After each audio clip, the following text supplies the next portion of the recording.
मैं विनीत तिवारी और आज की इस वीडियो में मैं भाषा में असिस्टेंट प्रोफेसर की भर्तियों के संदर्भ में बात करूंगा। जो भी लोग असिस्टेंट प्रोफेसर की तैयारी कर रहे हैं या जो लोग अभी नेट जेआरएफ की तैयारी कर रहे हैं या नेट जेआरएफ पास हो चुके हैं या जो यूजी पीजी कर रहे हैं और भाषा में असिस्टेंट प्रोफेसर बनना चाहते हैं, उन सब के लिए वीडियो बहुत ही इंपॉर्टेंट होने वाला है। मैं जो भी मेरा एक्सपीरियंस है अभी हायर एजुकेशन में, उसके बेस पे मैं आप लोगों को कुछ बातें बताऊंगा और जिसके बेस पे आप अपने मार्गदर्शन प्राप्त करते हुए और आगे आप अपनी रणनीति बना सकते हैं। हिंदी, संस्कृत, अंग्रेजी या जो लोकल भाषाएं होती हैं जैसे पंजाबी, बंगाली, गुजराती, इस तरीके की भाषाओं में असिस्टेंट प्रोफेसर बनने के लिए कितने अवसर आपको देखने को मिलेंगे, इसके बारे में इस वीडियो में बात करूंगा।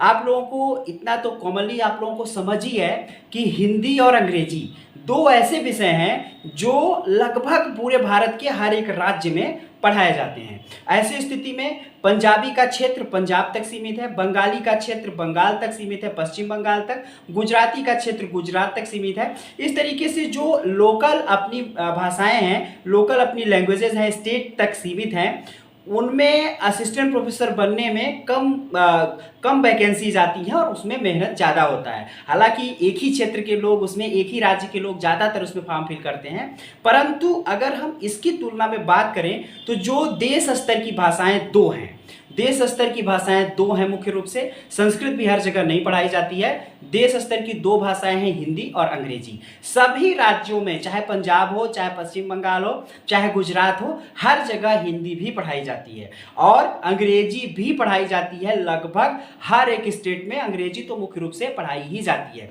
तो अगर आप असिस्टेंट प्रोफेसर बनने के लिए जाते हैं तो वहां पे एक बात देखने को यह मिलती है, जैसे मान लीजिए आपने पॉलिटिकल साइंस में आप असिस्टेंट प्रोफेसर बनना चाहते हैं, तो पॉलिटिकल साइंस में असिस्टेंट प्रोफेसर बनना चाहते हैं तो आप पश्चिम बंगाल जाएंगे तो वहां पे आपसे बोला जाएगा कि आपको लिखना और बोलना बंगाली आना चाहिए। आप पंजाब में जाएंगे तो आपको पंजाब में फॉर्म अप्लाई करने में पॉलिटिकल साइंस में दिक्कत आएगी, क्योंकि वहां पे पंजाबी 10वीं स्टैंडर्ड तक पंजाबी पढ़ा होना अनिवार्य होता है वहां पे फॉर्म फिल करने के लिए। तो इसी तरीके से अगर अन्य हिंदी अंग्रेजी के अलावा अगर आप किसी और विषय में असिस्टेंट प्रोफेसर बनना चाहते हैं तो दिक्कत ये आती है कि आपको वहां की जिस स्टेट में फॉर्म आया है वहां की लैंग्वेज आपको आनी चाहिए। तो इसलिए एक आपको अवरोध हो जाता है और आप ठीक तरीके से वहां पे फॉर्म अप्लाई अपना नहीं कर पाते हैं, तो इसलिए अवसर आपके सीमित हो जाते हैं। तो अगर हम इसकी तुलना में दो विषयों की बात करें जिस पे मैं फोकस कर रहा हूं, हिंदी और अंग्रेजी, अगर इसमें आप ग्रेजुएशन पीजी करते हुए या अच्छे से पढ़ाई करते हुए चलते हैं